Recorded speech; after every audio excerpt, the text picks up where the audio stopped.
You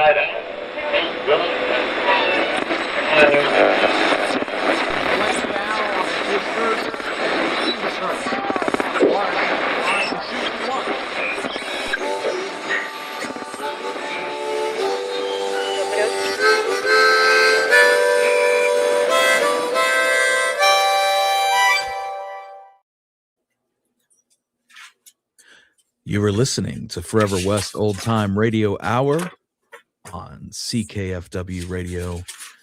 Here at the studio outside of Charleston, West Virginia, I'm your host, James Townsend. Joining me this evening is Doss Boot. Welcome again, Doss. Thank you for coming back for part 2 of our John Swain discussion. Absolutely, brother. Last week was super fun. I enjoy discussing the history that we are so passionate about with you more than anyone else, just because we've always been very like-minded individuals when it comes to this history. And so I just enjoy chewing the fat with you and putting all this great content out there for others to hear it. It's exciting for me. And I got this microphone now, and we'll see how today goes. It's the great thing about being passionate about whatever you're talking about. If you're talking about something out of obligation, it gets boring. It tends to, you can hear the disinterest in a person's voice. But where we both love this subject matter, it's as seamless and flawless and effortless as just a conversation between two people. And absolutely, I agree. But I will guarantee you this. I guarantee that there will be a John Swain part 3. I don't think we're going to get through it. Oh, dude, I was thinking about that. Like how much should I try to fit? And I'm like, we might have to extend it another week, and that's okay. But at the same time, I don't want to, like I said, at the start of episode 1, there are some things I'm going to keep to my chest. Because I'm still furthering this research and plan on doing something with it. And there are certain things that I feel are so much more enjoyable and fulfilling when reading it in the book and like literally no one has come across it, because you could say it in a podcast, something like that, and everyone could go, man, that's awesome. But in 24 hours, they could forget. And I don't know, there's something about that book and holding your hand and knowing that it's been printed and, that you discovered something big. So, there's a few things I am not going to reveal quite yet. But what I thought we would discuss today is start by, as I know we have about an hour, we'll start by discussing Jesse Evans. And we, dig into him a little bit last week along with Swain, because we discussed the photo and how it was supposedly, originally identified as Jesse Evans, but of course not verified. I think we were pretty satisfied with the conclusion that you and I both came to, that we, that verification was not done the way that it should be done. And it almost seems impossible, because how did he know what Jesse Evans looked like? It's none of that adds up, and it just seems odd. And we talked about some of the errors, of course, a little slight speculation, mistakes by Nolan that almost seem like he's trying to state it as a fact. We talked about that last week, and we encountered that. I encountered it a few more times actually this last week with the Lincoln County War documentary history book. So I thought we would discuss some things about Jesse. This is the things that I think are very interesting and very relevant to what we're discussing about John Swain. And then we will kind of, trail back into Swain. And I definitely want to cover, if we can, I want to get to the end of John Swain, by today. If we can get to that point, that would be awesome. Yeah. Okay. So these things I've felt are intriguing enough. I also wanted everyone to know that's listening that, everyone who knows Jesse Evans and knows he escaped from prison in Texas and Huntsville. What was that? May 23rd, 1882. And he vanished into history. And I've wanted people to know, with the stuff we're going to talk about today, that there has been some research done. There is also a lot of speculating, as I have come to find out. And we've discovered a couple of interesting things. So I thought I would start by saying, if anyone does not know, there are two books, two biographies on Jesse. Okay. One of them is a little bit harder to come by, definitely a little bit more expensive. And it is by a man named Ed Bartholomew, and it is called Jesse Evans, The Texas Hide Burner. And of course, the title of the book, it is not Jessie, as we discovered last week, and we're going to discover today, because we have Jesse's signature. Texas, yeah, he spells it Jesse. So that's interesting. First published 1955. Anybody who is interested, as of last week, there is a first edition copy on eBay for about $60, I believe. That's not a bad price, honestly. No, it's not. I would definitely agree with you, James. That is not a bad price. Whether or not it's worth having the book for the price would be where I'd be at. Okay, so that's one book. We'll talk about that. Another book, which a good portion of the amount of information came from today, and then stuff that I, some details they had in this book, and I ran with it and got a little further and found some stuff. Okay, the other book is Jesse Evans, Lincoln County Bad Man, by Grady E. McCrite and James H. Powell. Okay, those are two books if anyone is interested in getting. And that Lincoln County Bad Man book, that is part of the Early West series. And I think anyone that knows these books, the Early West series are pretty cool. Pretty cool. Yeah. There's quite a few of them in that series. The Capture of Billy the Kid is another one. I believe Antrim and the Kid, I think, is another. I'm not sure, but there's a few in the Early West. Okay, so those two books mentioned. So if you recall, I sent you today the reproduced affidavit with Jesse's signature. And we'll talk about that a little bit. So if you've got that.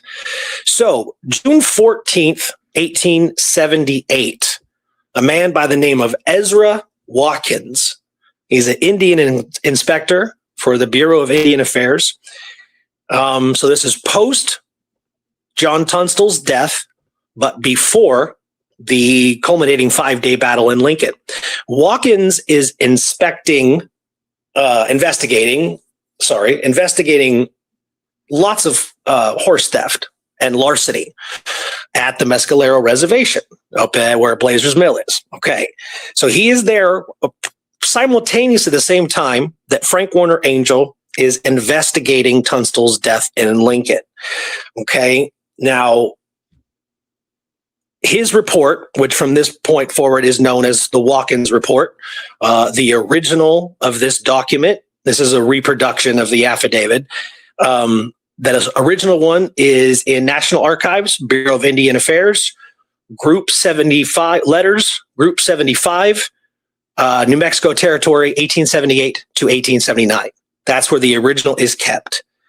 So Jesse is a witness, along with 34 others. I did not transcribe his entire statement, but I'm familiar with it.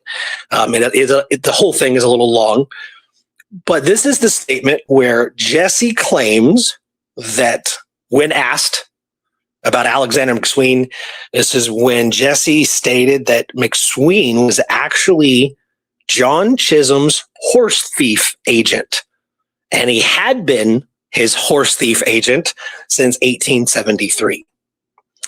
So that, again, it's his entire statement. You read it and it's just like, well, it's just like someone from that side playing that side. He has everything negative to say about Tunstall, Chisholm, McSween, just as they have everything negative to say about him, right? And so that statement. So now, the top right, if we could zoom in on that, because I sent you the whole thing, there is Jesse And as you and I were discussing before we pressed record and went live, I don't know what to do with this because it does look like any toddler that I've come across in the last 10 years has this equivalent writing technique. But let's, on a serious note, discuss what's the possibility he was shackled. I don't know. I'm not sure. Right. He was given the affidavit. I don't know if he was arrested at the time. That wasn't exactly clear. I mean, there was basically everyone who gave affidavits were the same ones who gave affidavits to Frank Warner Angel. And So, then later, a possibility I'm wondering is if the affidavit was written and transcribed by, the agent or whatever official was doing it, right. and they handed it to Jesse to sign, Mhm. it kind of has that look of a signature of someone who has signed something. They didn't really have something hard to write on. Like maybe he just used someone's back, or something. Yeah. Because if you, especially this second S here, it looks like he like pressed too hard on a soft surface and kind of got wobbly. It just kind of looks like he didn't have quite the same writing surface as the person who wrote the whole affidavit. Yeah, that's a very good point. Yeah, obviously the whole entire thing is written by someone else, and then it's like they handed it to him, right? He gave his statement, they handed it to him. All right, sign it. There you go. So that is it. That is the signature of Jesse Evans. And there can be absolutely no, there's no doubt, right? Like this is our Jesse. So that, we know that. Right. So there's that. Now, I sent you something else. John Swain's first oath of office from the National Archives, where they keep all the U.S. Marshal oath of offices, their start date, their commission end dates, all that stuff. And I sent that to you because it has Mr. John Swain's signature. Now, we talked about this. I viewed probably 20 other different Marshal oaths, and they're not two-toned in a weird color like that. I'm not sure. Yeah. And you were like, it was probably just the way they, uploaded it through the system. But okay, it's so the bottom scanner error kind of thing. Right. So this is his first oath. So this was February 20th, 1889. And this was for the Arkansas District Court under Judge Isaac Parker, of course, known famously today as the hanging judge. So if we zoom in on the bottom, we see a very clear John Swain signature. And like I said, what do you do with that Jesse Evans signature? I don't, you know what I mean? But I did want to show the fact that the signatures do exist. We have a great description of Jesse. And again, I just showing some things that I thought were interesting, and because I had them readily available, and so there's the signatures. So I mean, but you can't even go, if Jesse's signature was a little bit more clear, it was just in a straight line, even we might be able to look at the J's. We might be able to look at his S's. We might be able to do things like that. But I mean, John Swain's name is very clear. His I is even dotted clear. I mean, right. So there's that, and I just kind of wanted to show those things just so you knew. Okay. And I did a post the other day and you put it up on Forever West. So Jesse enters Huntsville December 1st, 1880 for 20 years for the killing of Texas Ranger George Bingham. And I believe a few other charges as well. But the main one was the murder charge. So he escapes May 1882. Now, we have been recently talking about whether or not Jesse died, right? Because we talked about last weekend in the post that there is a source that Jesse died. Now, before we get to that very quickly, I found out some interesting numbers. So at the prison he was at the state prison in Huntsville, okay, According to the list and descriptions of convicts escaped from Texas penitentiaries up until June of 1886, lists over 3,000 men at large. The lowest number of escapees was actually in 1851 at 21. And the highest number total of all penitentiaries in Texas with men at large was almost 9,000. And that was right around 1890. Okay. That being said, I sent you something, the Galveston Daily News. You and I know this, and so many historians, as far as I know, have never, ever come across anything else other than this. What we're about to post is the only thing that references Jesse's escape. And it's the Galveston Daily News, right? I believe I sent you that in the email. So the Galveston Daily News, and they're talking about something else on the top part, and then the very bottom part, it's like 2 sentences, and it refers to what's that? Aha, there we go. So it's a little blurry, but there's the bottom. That's it. A convict named Evans, sent from Fort Davis for 20 years, which is correct, escaped this evening. Okay. Breaking news. Breaking news. Okay. So I'm curious about something. If he had died this evening, right? So they printed that the same evening? This evening, not last night. Like, okay, so if they print it the same evening, even if it's the next morning, even if it was the next day, if Jesse was killed during the escape, why doesn't the Galveston Daily News mention it? I mean, I understand mistakes. I understand last names being spelled incorrectly. But if a prisoner is shot and killed and he has the name that Evans has, okay. Now, so there's that. Well, I'll say this too. If you see, this is May 24th, 1882. Right. The telegram was sent to the Galveston News from Huntsville on May 23rd. And the night of, okay. Yes, it was sent the night of the escape. So it's clearly they thought it was worth mentioning that Evans escaped. You would assume that they would think it was equally worth mentioning that he was killed if that were the case afterwards. And absolutely. Perhaps they did, but I know that I have, and I assume you have too. We've scoured the papers. No more mention of Evans after that. So no, it's very telling to me that the fact that they have not announced his death indicates to me that they probably didn't kill him once he escaped. Right. Very true. I mean, that's where my mind goes. Okay.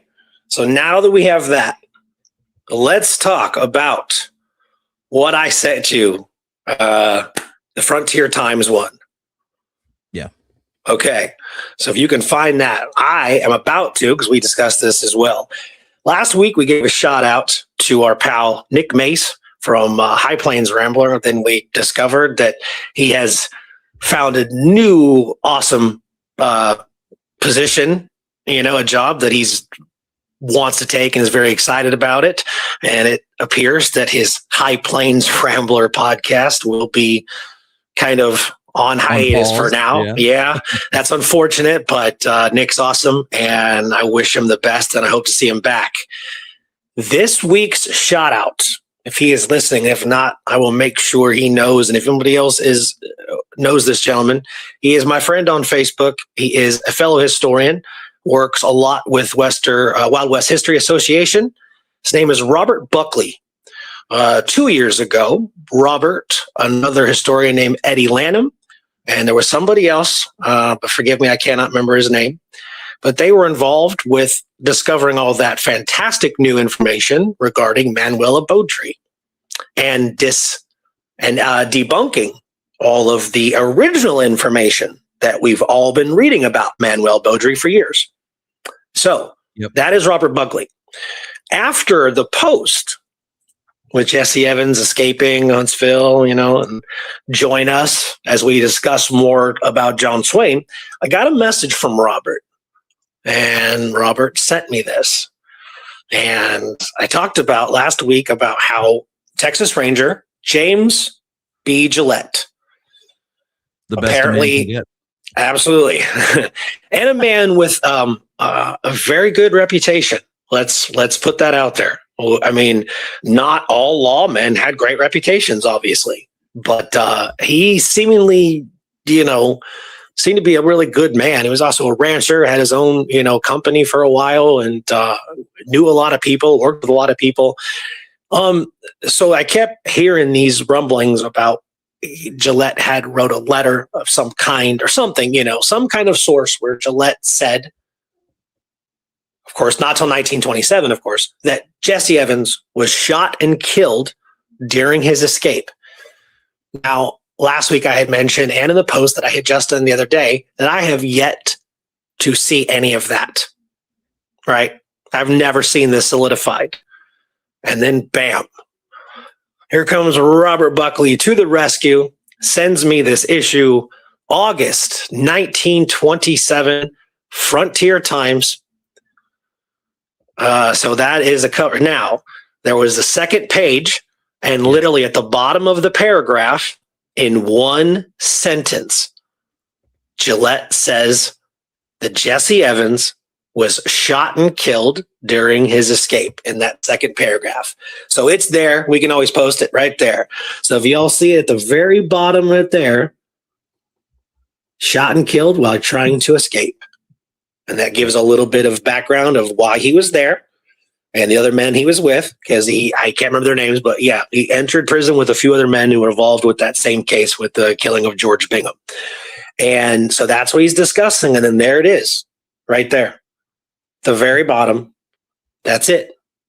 That is it. And Robert wanted me to know, he said, I'll be honest, I've never seen anything that, clarifies his death, verifies his death.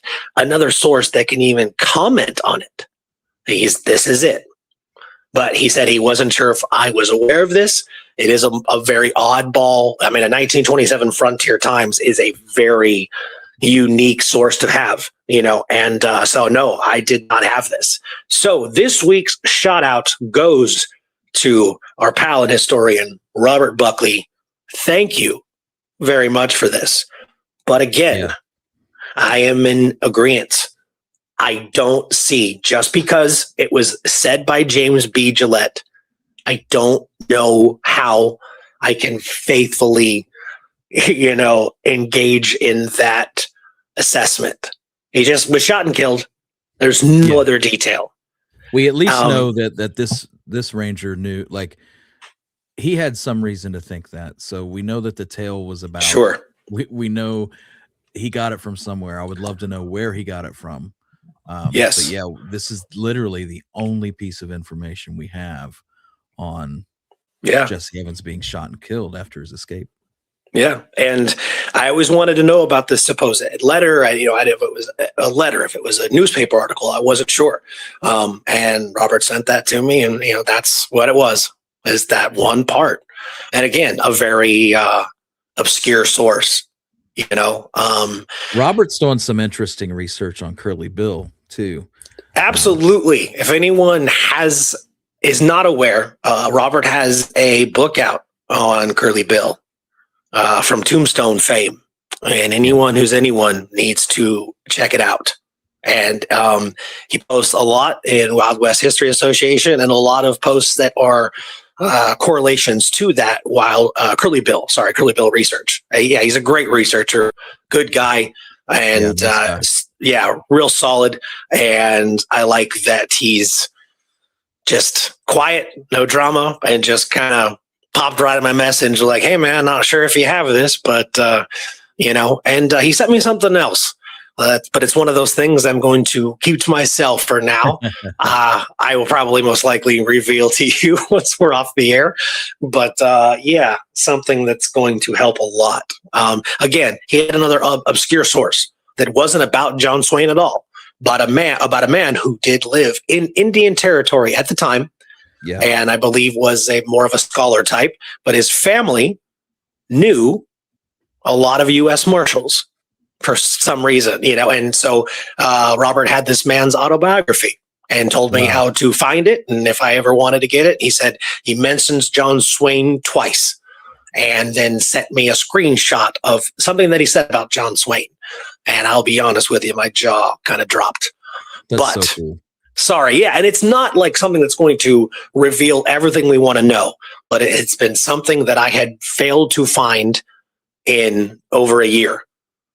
And again, it was something very simple about John, but this man just gave it in this one sentence about John Swain. And I'm like, wow. And then he referenced Jim Williams, the deputy marshal, who was killed by Cornelius Walker, and then Swain in turn killed Walker. So I knew he was talking about the same John Swain. Like I knew it. There's no doubt. So that was very interesting. So thank you again, Robert. So there we go. There is the source that states that Jesse Evans was shot and killed. And I'll be honest, this is where if I do have a little bit of conspiratorial blood running through me, this is where it starts to kind of kick in. And I don't even know if it's a conspiracy just to kind of think about, well, did he die? As historians, as pure historians and trusting sources, is that a legitimate way to reveal the death of a very notorious outlaw? It just seems super odd. And again, 45 years, almost 50 years after the point. Yeah. So very interesting. Okay. Now, before we get going, looking at time, all right, we're doing okay. Okay. And something else in this book, the book Lincoln County Badman, Jesse Evans, Lincoln County Badman, that I found interesting, but also bothersome, is that almost every time, because they put their sources, their footnotes at the end of each chapter, right? So 1 through 10, 1 through 11, whatever. And so I would catch a few of these things, go, well, that's interesting. That's interesting. What's the source for that? You would not believe how many times their source was the first biography on Jesse by Ed Bartholomew. And I'm like, well, that's unfortunate. That is very unfortunate. They didn't have the newspaper article about him as the actual escape, so of course it's just, they didn't, so that was bothersome to me. And here's another bothersome thing. Robert Mullen, fantastic historian, the late Robert Mullen. If anyone is not aware, please aware yourself. Robert is awesome. Great historian, and has contributed greatly to kid history, in my opinion. And many of some of these Jesse Evans possibilities after the escape, they all came from Robert Mullen. And the source, every time, each one, and they would just go ibid afterwards if they were repeating the source. But it was the same one. Telephone interview with the author, Robert Mullen, October 22nd, 1975. Yeah. Okay. So again, no sources that you can kind of readily look up, just a phone conversation. And in that phone conversation, they came across something and they thought they put it in the book. And I thought this was interesting. Tried to find something remotely relative to it. I'm fairly decent at that, and absolutely nothing at all, but I still find it interesting. Robert Mullen told them in that phone interview that Evans was reportedly seen in the El Paso area in 1893. The story goes, and this is exactly how the book goes, I'm almost quoting it. Story goes that authorities arrived at a barroom brawl where Jesse's name had been mentioned. By the time they got there, of course, there was no Jesse, nowhere to be found. The assailant of the barroom brawl that started this assault was never found. So I don't know if, you don't even know if Jesse's name was actually brought up or not. But the book And I don't know if the authors of the Lincoln County Bad Man book, Powell and McCrite, if they came up with this or if this came from Mullen. But again, I'm going to use their exact words. This has some credibility because Jesse's old running mate, outlaw, John Selman, became a constable in El Paso, November 15th, 1892. Yeah. So no true credibility whatsoever. Just, hey, that's not. No, it's not. I'm sorry. It's so terrible. Yeah. And it's almost what? It's almost 12 years after he rode with John Selman. Josh from Wild West Extravaganza says, when I write my book, I'm just going to list all my sources as James B. Mills and Forever West. That's actually loud. That's scholarship right there. Yep, absolutely. Scholarship. Who's Forever West? So, it's good. Yeah. But that is honestly the worst sourced bit of information I've ever heard about. Well, there was a bar fight in El Paso. Yep. And somebody may have mentioned the name Jesse Evans. We don't even know for sure if they did, but it might have been mentioned in passing. Yeah. And also, too, a couple other things. Jesse is actually still on the Texas Territorial Wanted list as late as 1886. And it's spelled Jessie. Well, that's a strong indication he wasn't shot and killed, right? Right. But we also know how seemingly paperwork just either vanished, disappeared, wasn't turned in for almost 2 years after an incident. Like, we've seen that stuff. But I mean, 4 years after, and then 6 years after the actual crime he committed that sent him to prison. I don't know. I don't know if I'm jumping the gun, Doss, but was it Mullen also who said he may have met Jesse Evans? Oh, yeah. Okay. Yep. So there was another guy that Robert Mullen talked to them. Again, in the source, when the footnote was phone interview, Robert Mullen, 1975. And this one I told you about. Okay, but this one I want to read it directly from the book. So he met a guy who he liked, like impressed him as being Jesse Evans. And his name was Joe Evans, right? Clever alias if you're wanting to very clever, right? But again, it's the same thing. Oh, he matched the height. He matched the description of him. And he was unwilling to really talk about his past, but said that he'd been in El Paso for the last, 20 years of his life. So maybe he just didn't want to talk about his past with a guy who seemingly thought he was someone else. Like, I don't know. But literally, that entire thing is less than a paragraph. It's just Mullen said.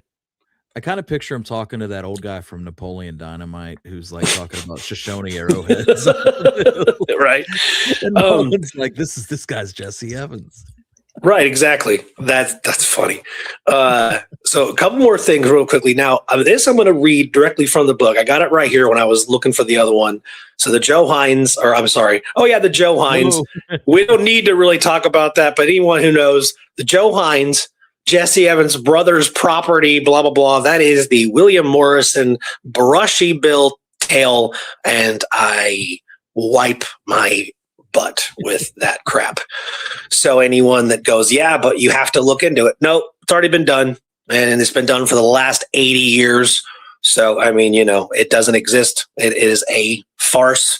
But yeah, that is another early Jesse Evans tale that was coming out. But of course, that was all told by Brushy and Morrison. Well, it's actually an incorrect assessment of the farce, too, because Morrison always said Joe Hines was Billy Campbell.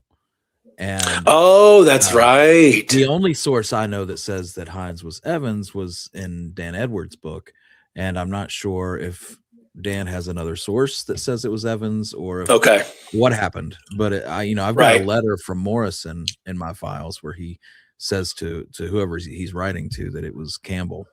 Right. Well, we know it's all crap either way, but my opinion. So this comes right in the book, but we know we talked about last week with aliases, right? Because Jesse, apparently there's a couple of historians out there that like him for last name alias, last name Davis. Yep. Also Graham. Also, Graham's another one.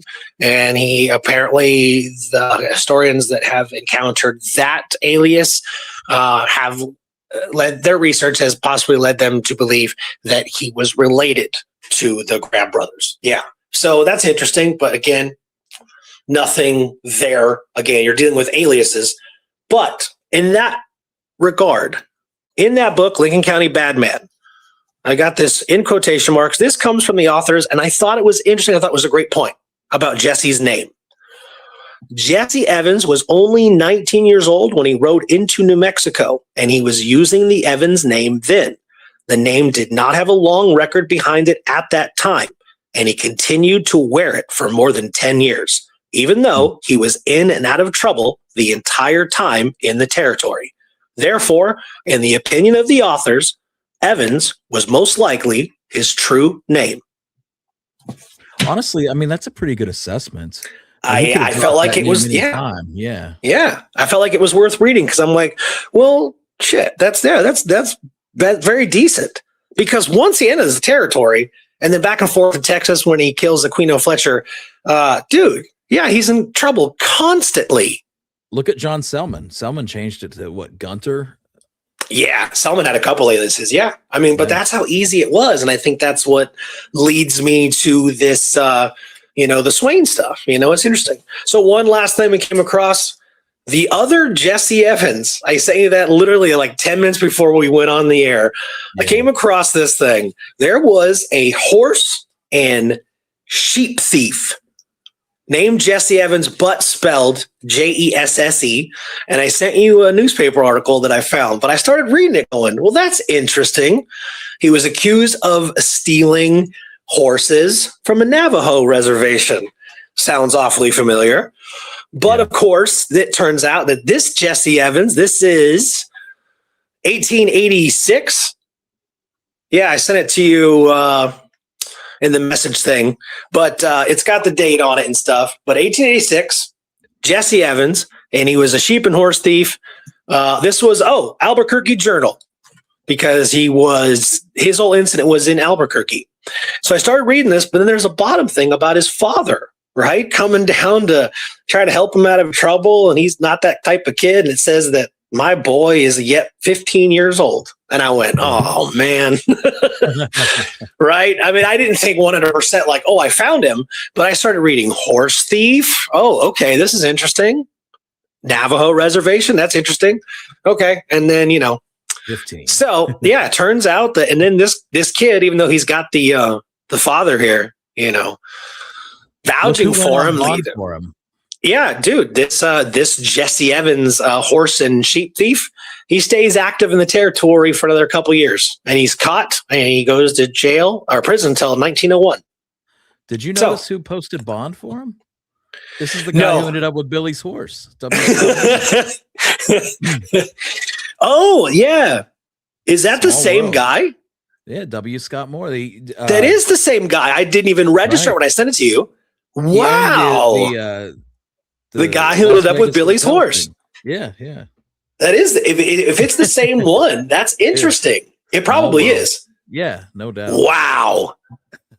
Anyone who out there quickly, Billy's horse that he was riding, his bay mare that he was riding when he was captured at Stinking Springs. It went to Frank Stewart, and as a gift, Frank Stewart gave it to W. Scott Moore, who gave it to his wife, Minnie Moore. And she named it. What did she name it? Oh, man. Kid Scott Moore. Yeah. The horse name was Kid Scott Moore. Anybody's ever interested in Billy's bay mare history, it's out there. There's quite a few articles and stuff on it. You can find it in Nolan's book, James B. Mills's book. Yeah, it's all in there. So, okay. So we've covered quite a bit about Jesse. Now I want to swing back into Mr. Swain, of course. We got about 20 minutes or so. And if we got to do another week, we got to do another week. Absolutely. So Swain. Yeah, last week we covered Swain's oath of office his friendship with Marshal Heck Thomas. Of course, how he got in that situation is he killed a man named George Donahue in January of 1887. We talked about the Cornelius Walker shootings, the Saunders shooting. Yes, he was building quite a reputation for a man, willing to just really put himself out there and cover lots of territory and make lots of arrests. And we came across a lot of newspaper articles, and I included some of them in my original article, and then ones that I didn't have that you had in that timeline. There was one that I thought was very interesting. It was cool. It was shortly after the killing of Deputy Williams by Cornelius Walker, which, of course, in turn, Swain gunned down Walker, shot him 8 times with his Winchester. So Swain was developing this reputation for bringing in numerous prisoners at one time. He also was known for handcuffing live prisoners to his dead ones. Yep. And I saw this. This was interesting. July 24th, 1889, the Arkansas Democrat reported that Swain and posse departed Gainesville, Texas for Fort Smith, Arkansas, with 16 prisoners in tow, 3 dead ones handcuffed to the remaining prisoners.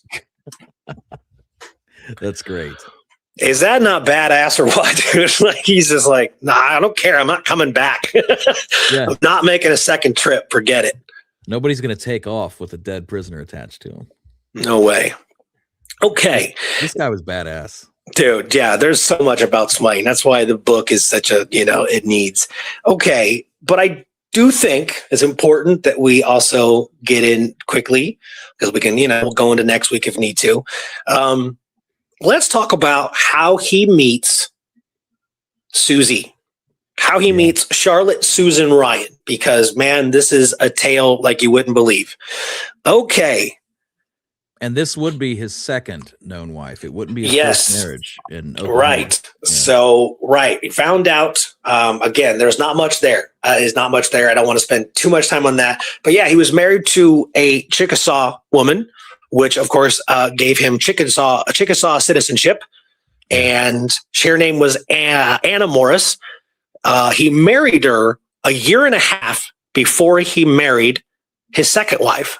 And there has yet, on my end or your end, to find anything past the announcement that Deputy Marshal John Swain is marrying Miss Anna Morris of Purcell in this city next Thursday, right? And it was on this day, the Texas Daily Hesperian, I think it was, right? Like a real oddball source. And then nothing. According to the article about Swain and Susie in 1959, it says that his first wife, they named her Annie Morris, but I do believe now that it's Anna, not Annie, that Annie Morris died of tuberculosis. But I have yet, of course, to find anything about that, right? So second wife. But this is crazy to me. I mean, it's just nuts. It's like something in a movie. It's out of a movie. It's nuts. Okay. So we have the Bill Hudgens gang, not to be confused with another name. It is spelled Hudgen, Bill Hudgens gang. So the Bill Hudgens gang, September of 1890, they arrive in Fred, in Indian Territory, at the Carey Brothers store. And they rob the store. And in the process, one of the Carey brothers, Will Carey, is gunned down, shot numerous times. They rob the store. They disappear. Okay. They emerge a few months later at the Hagee trading store in Alex, Indian Territory. They get supplies, food, ammo. They rob, actually, Bill Hudgens himself robs the pockets of the store clerk, Tom McGahee. Inside his pocket, he finds a lady's watch and chain. Okay. Hudgens takes it. Now, McGahee calls in Paris, Texas, and calls in the marshals, tells them what happened. The next morning, Swain and a posse of about 14 men tracked the Hutchins gang to a place called the Howarth Ranch. And I remember it's about 20 or 25 miles of Ardmore in Indian Territory. Big gunfight ensues, and according to all newspaper articles, this gunfight went on for kind of like a Young Guns type thing, overnight. They camped out, right? Exchanged gunfire randomly in the middle of the night, and that was it. And in the morning, they gunfire back and forth again. So almost a 24-hour gunfight, which eventually led to Swain himself shooting Bill Hutchins in the bowels, and the rest of the gang surrendered. Okay. So Swain and that posse of 14 men bring in everybody. When he clears out Hutchins' pockets, he finds the lady's gold watch and chain. After talking with Tom McGahee, the store clerk, he identified it as a watch belonging to 17-year-old Charlotte Susan Ryan. She is the daughter of Thomas Glanville Ryan, who is also a rancher in Purcell. They were from Tennessee, I believe, and just arrived about the year before. Now, she was a teacher in Alex at one of the Indian schools, or for the Bureau of Indian Affairs. She was an Indian maiden, and she was riding her horse, and the watch fell and broke. And Tom McGahee promised to fix it for her. That is why Tom McGahee had the watch. So instead of John Swain returning the watch to the property, the appropriate way, I guess you would do, he decided to return it in person, and it was genuinely love at first sight. He shows up on a February snowy evening, returns the watch, and after that point, he starts coming by more regular, and they are married in Alex, Indian Territory, April 17th, 1891. And I believe I sent you their photo together. It is not their marriage photo, but it was taken in June of 1891 in Purcell, Oklahoma. So pretty close after their marriage, but not quite their marriage. So if you've got that one, James will find it. So they get married. And John still continues to be an active, U.S. Marshal. But I start to notice that some of the articles about him, there they are. And there's Susie right there. And John. And one thing that's very prominent that we know in all these photos, man, is he's got those ears, and that hairline is the exact same in all of them. Mm. And the young John Swain in the sitting in the chair with the woman standing behind him, that hairline is still the exact same. It's just full. It's just full. I keep noticing that, it's the same hairline. It's just him losing his hairline, but it's the exact same hair. He had a type. So, if you compare Susie with the other lady, features. Yeah, absolutely. Had a type. Absolutely. Of course, when I first saw this, I'm like, oh, so she is the woman in the photograph because the way she's standing. But of course, we know that can't be possible because of when she was born. But so there's that. So I was talking about the articles. They start to change a little bit. He's still out doing some stuff, and there's a lot of stuff we could cover. I did write out some cases that John did that I thought were very worth bringing up. But he does start to do a few more things that are not law enforcement. Him and Susie are engaging with the community in Purcell. They are attending local Chickasaw intermarriage meetings, and John actually became the head of that committee for intertribal marriages of Chickasaw citizens, right? And he did that the year before he died. So they started doing that. And then there's also a report in 1893. He and Susie move out of Purcell. There's even a newspaper article in the Purcell Daily Register. And it even states that, the people of Purcell will be sad to see the Swains miss, especially Miss Swain she's very active in all the social circles. And he built a farm and house about 12 miles east down the Canadian River. And, so he's still active and he's still doing stuff, but I do see more and more about Mr. and Mrs. John Swain, were visiting her parents in Tennessee for the last week. They arrived back in town in Purcell today. A lot of things like that. He's doing more things. But there is something about something that I wanted to bring up, something that I thought was a big deal. So he captured a lot of prisoners, a lot of whiskey peddlers, a lot of assault with intent to kill, a lot of murderers, a couple of wife murderers. This one was a big one, I thought. August 14th, 1895. Wait, that doesn't sound right. No, sorry. August 14th, 1893. Swain and Deputy Charlie Smith tracked a man by the name, if I'm saying this right, W.H. Clingion, Clingion. Yeah. They tracked this man for about 5 days, and they found him in a town called Fleetwood, which apparently is almost all the way near to the Texas state line. And John Swain, apparently this was a big one. That's why they stayed on the trail hard for 5 days. Clingion was wanted for the assault and rape of a 12-year-old girl who lived in Bitter Creek by the name of Betty Rockwell. He had been camping near their residence and observing for quite some time.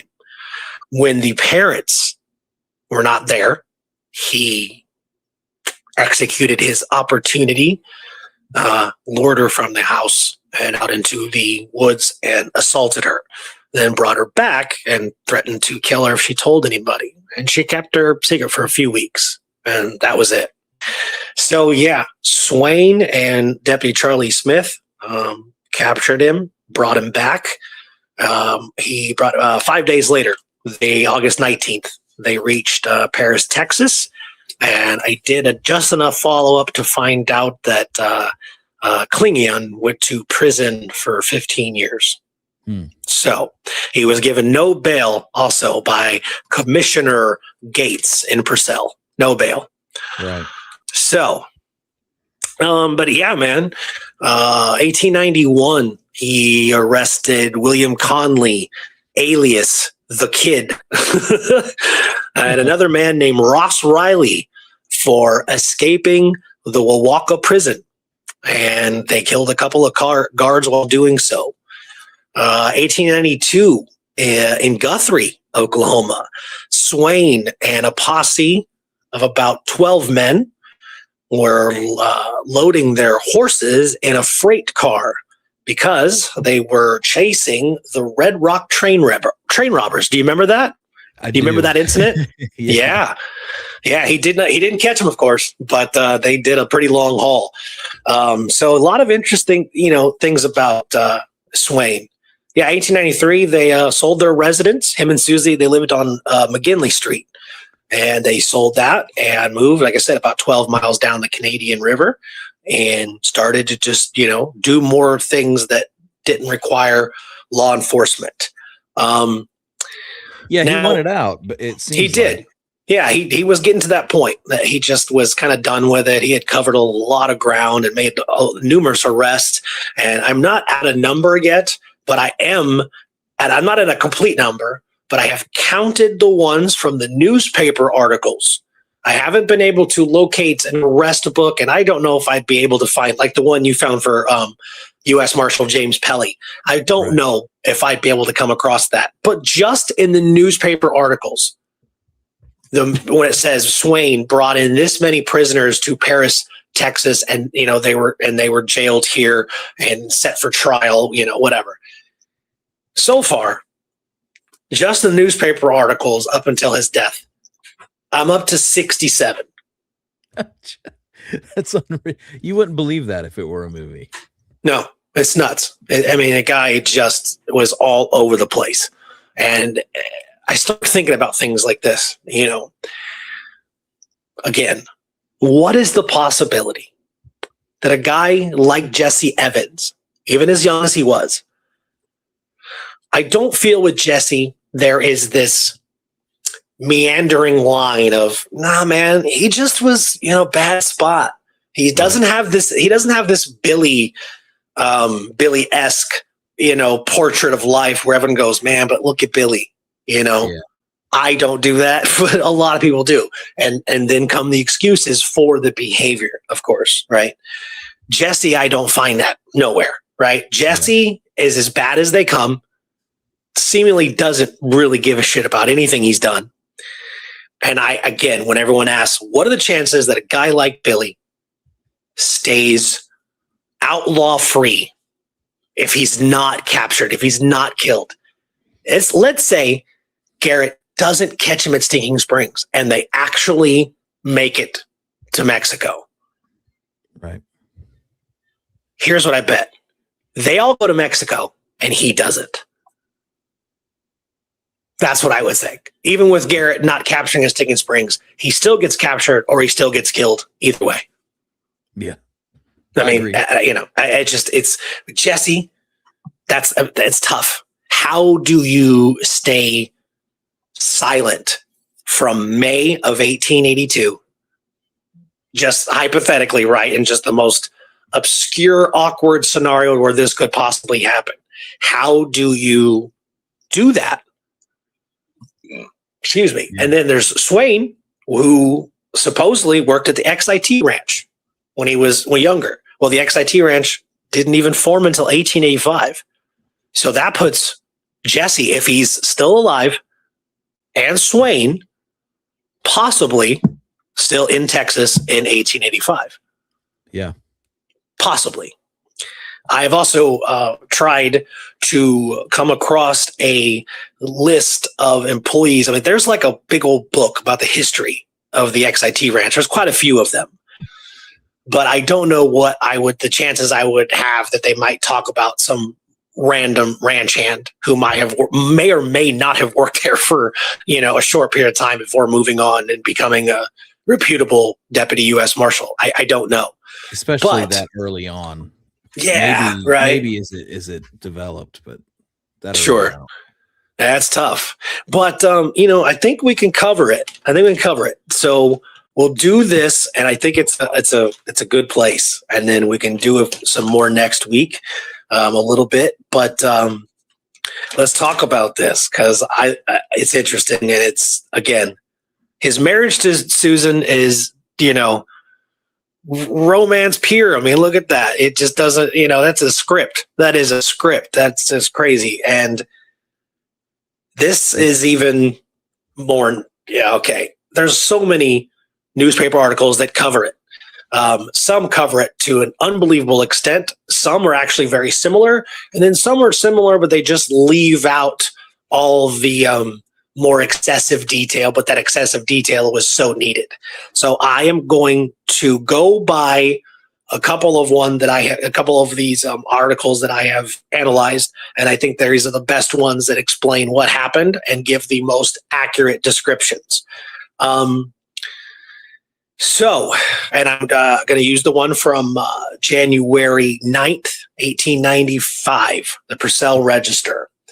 Okay, so Swain and his father-in-law, Thomas Ryan, are in a wagon.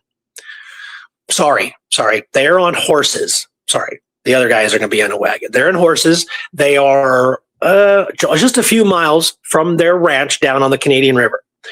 And because Thomas Ryan, Susan's father, was living there with them for a while too. Her mother died at a very young age, and her and her father went there together to Indian Territory. Yeah, her mom was already passed. So Thomas Ryan had been staying with them. They are coming on the horses, and they encounter two men. I'm going to say this very, very carefully. Garl Vincent, not Carl. Every single article that I found, it is not misspelled. It is Garl, Garl. Garl Vincent and his 22-year-old son, Charlie. Now, this part is, again, a little bit too long because it's a lot.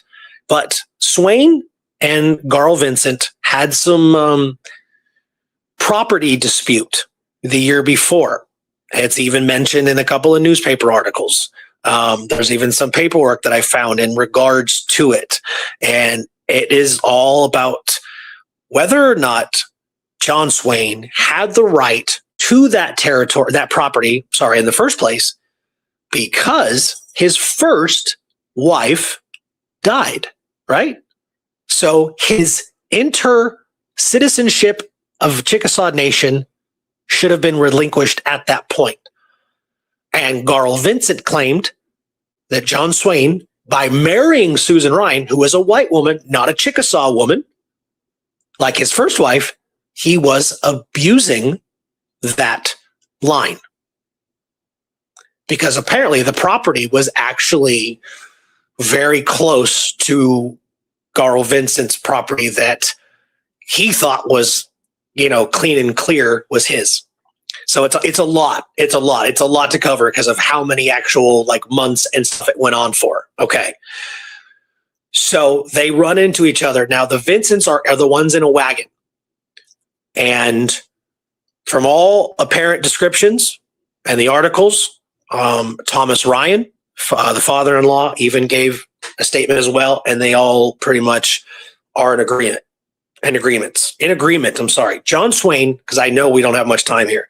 John Swain decides to verbally antagonize Garl Vincent and specifically says, you might as well file down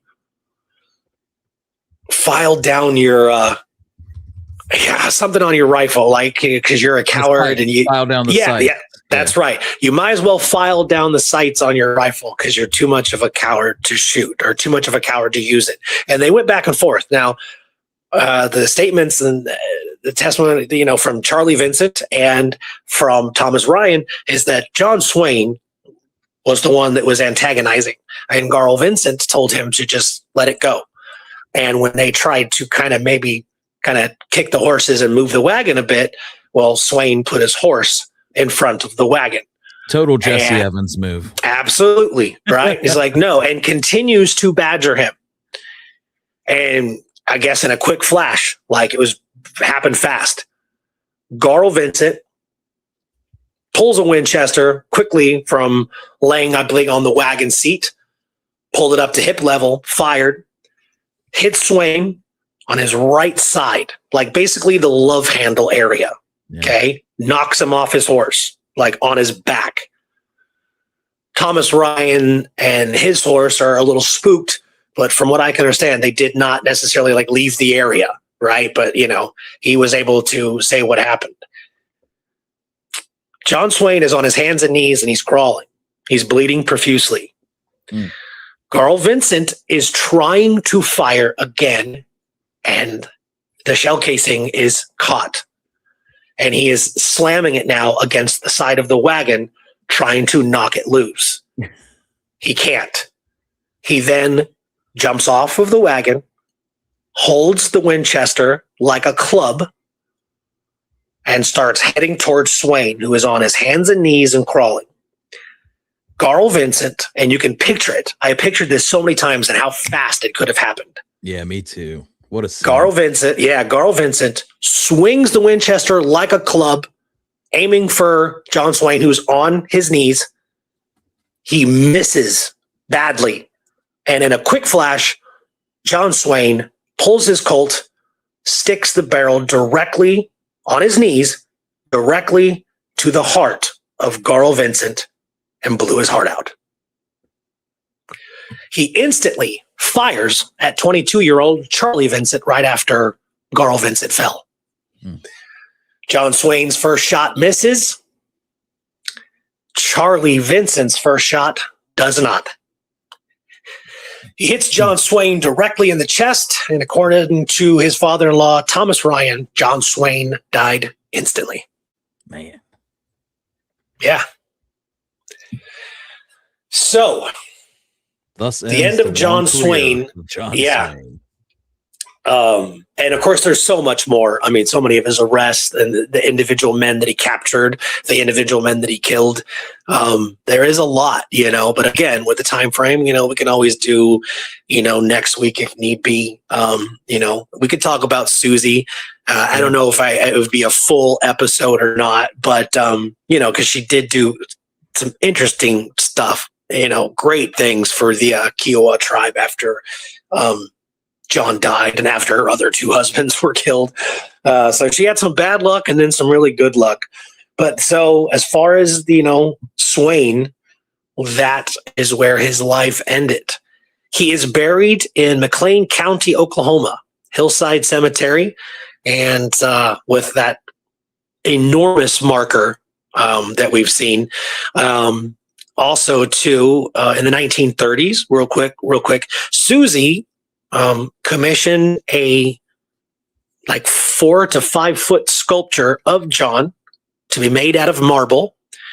According to the newspaper article that covered this around 1935, I believe, is that it was commissioned in France. I don't know if you saw that, and I thought that was odd, but then I thought, well, maybe marble wasn't really readily available at that time, but it says it was commissioned in France.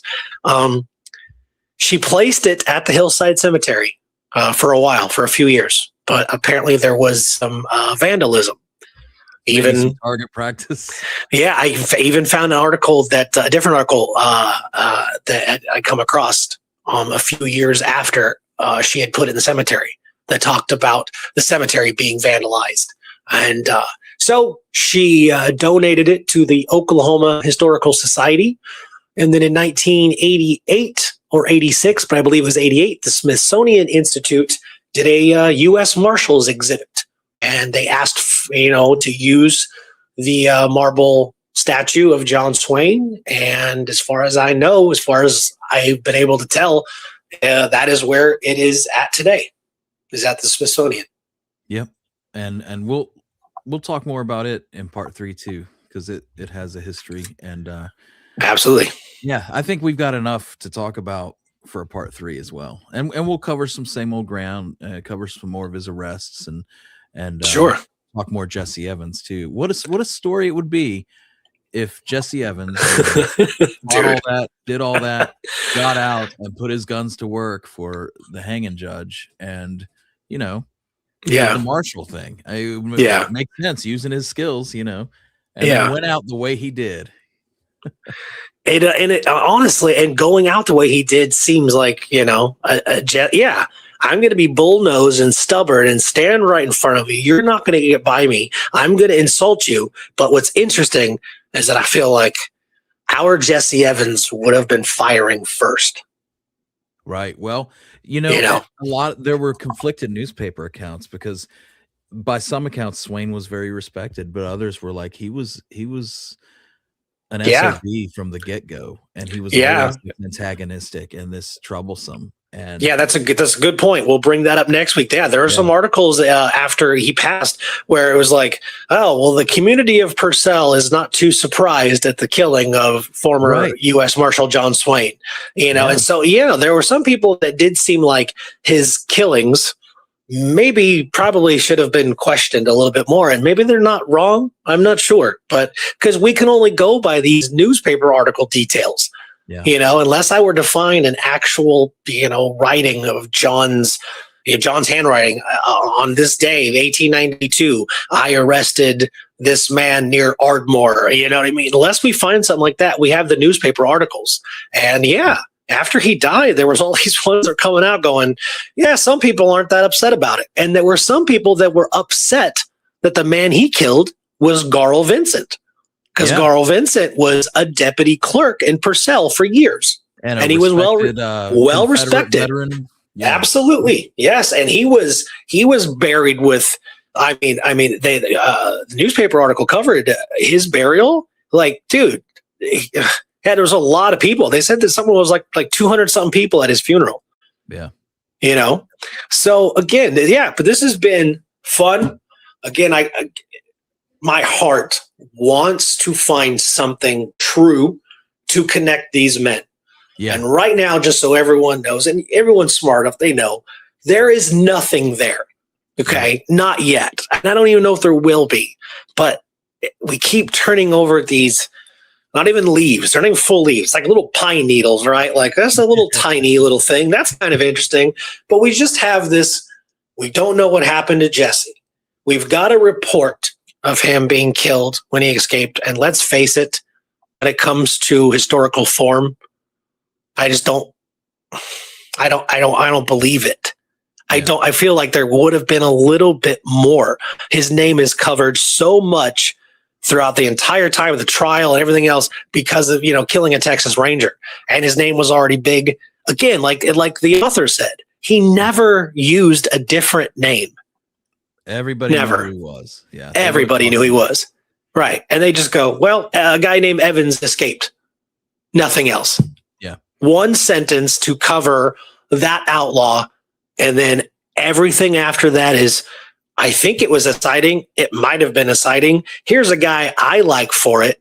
But I mean, we can just tell by all that, none of it is legit. None of it. Yep. And there's actually a lot more we can talk about next week. Sure. Absolutely. Yeah. Well, thanks everybody for listening. It's been another great hour. Episode 2 was a success. Absolutely. I'm just excited to keep going. This is a fun format. Good to see everybody. Thanks to everyone in the UK and Europe who stayed up this late with us. And thanks to everyone stateside who's listening and contributing. Get the word out. We'll be back next week and we'll continue with our John Swain series. Until then, everyone have a good evening and a good rest of your week. Bye, y'all.